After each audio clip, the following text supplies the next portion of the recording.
बहुत सीधे बालक। बहुत छोटी उम्र में ही माता पिता उनकी मृत्यु हो गई। तो बड़े भाइयों ने सोचा कि इसको ज्यादा पढ़ाते लिखाते नहीं है, वरना आगे जाकर दिक्कत करेगा, अपना हक मांगेगा। तो उनको ज्यादा पढ़ाया नहीं गया, घर के काम इत्यादि करवाते, वो भी चुपचाप कर देते। धीरे धीरे बड़े होने लगे। अब घर वाले काम कराते सो कराते बाहर वाले भी कराने लगे। अब बाहर वाले भी हर कुछ समय, भरत जरा सामान ला देना, जरा ये घर की सफाई कर देना, जरा बच्चे को संभाल देना, वो सब कर देते। उनके इस भोलेपन को उनकी मूर्खता समझी गई। तो गांव वालों ने उनका नाम रख दिया जड़ भरत। जड़ माने मूर्ख, जड़ माने मूर्ख, तो उनका नाम रखा जड़ भरत। अब यहाँ भाइयों ने सोचा कि हम तो घर वाले काम कराते, गांव वाले तो बिना पैसे दिए काम कराते। पत्नियों ने कहा एक काम करो, गांव के बाहर जो खेत है वहां रखवाली के लिए भेज दो। भाइयों ने कहा वहां खाने को कुछ नहीं है, यहां तक कि आसपास रहने को भी कुछ नहीं है, कौन रोज रोज खाना पहुंचाएगा। अरे बोले 1-2 दिन करेंगे, फिर अपना इंतजाम खुद कर लेगा। ठीक है, तो उनको प्यार से बुलाया गया। बड़े आज्ञाकारी थे वो, बात बहुत मानते थे। उनको कोई एक बार कुछ कह दे तो वो उनके लिए, तो उनको बुलाया गया कि भरत माता पिता तो रहे नहीं, उनके सारे काम काज हमें ही देखने हैं। तो गांव में जो काम है वो तो हम संभाल लेते हैं, पर गांव के बाहर जो खेत है उसकी रखवाली कौन करे?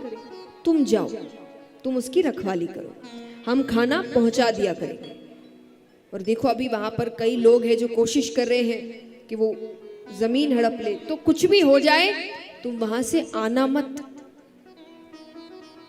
उसने कहा ठीक है, चले जाते हैं। 1-2 दिन तो भोजन आता है, फिर बंद हो जाता है।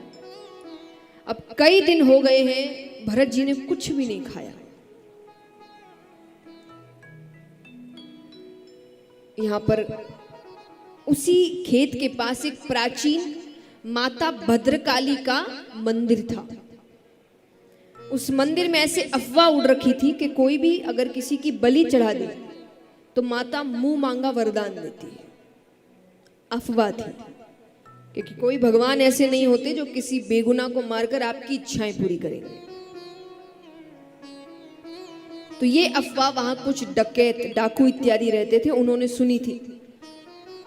जो डाकुओं का सरदार था उसने कहा देखो आसपास कोई बैठा होगा, उसको पकड़ के ले आओ, उसकी बलि चढ़ाकर बदले में इतना धन मांगेंगे कि जिंदगी भर डकैती करने की जरूरत नहीं पड़ेगी।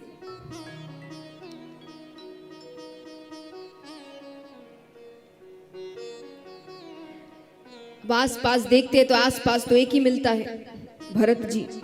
उनको पकड़ कर लाते हैं। बलि चढ़ाने से पहले आपका बड़ा स्वागत होता है, तो उन्हें खाने को दिया गया भोजन। इसलिए कहा जाता है कि जब कोई बहुत ज्यादा ही मीठा बन रहा हो ना तो थोड़ा दूर ही रहना, इसका मतलब बलि चढ़ने वाली है कि कुछ गलत। अत्यधिक मिठास भी अच्छी नहीं, हर जगह बोली में भी खाने में भी। अत्यधिक मिठास हो जाए तो बीमारी हो जाती है, तो किसी भी चीज को अत्यधिक नहीं करना चाहिए। तो वो उनको पहले तो खाना देते हैं। अब उनको इतनी भूख लगी है कि वो दोनों हाथों से खाने लगे। जब उनका पेट भर गया तब एक डकैत को अपने पास बुलाते हैं कि आज कोई उत्सव इत्यादि है क्या? मुझे खाना दिया जा रहा है, कपड़े दिए जा रहे हैं। उसने कहा नहीं, आज तुम्हारी बलि चढ़ाई जाएगी। भरत जी ने कहा अच्छी बात है, फिर तो एक काम किया करो, रोज मेरी बलि चढ़ा दिया करो, पर बस मुझे खाना दे दिया करो, मैं यहीं रहता हूं। उनको बलि तक का मतलब नहीं पता। अब वो डकैत हंसने लगा। सरदार ने कहा अच्छी बात है, ये दिक्कत नहीं करेगा, अब तो कोई भी कहानी बना के इसकी बलि चढ़ा देंगे।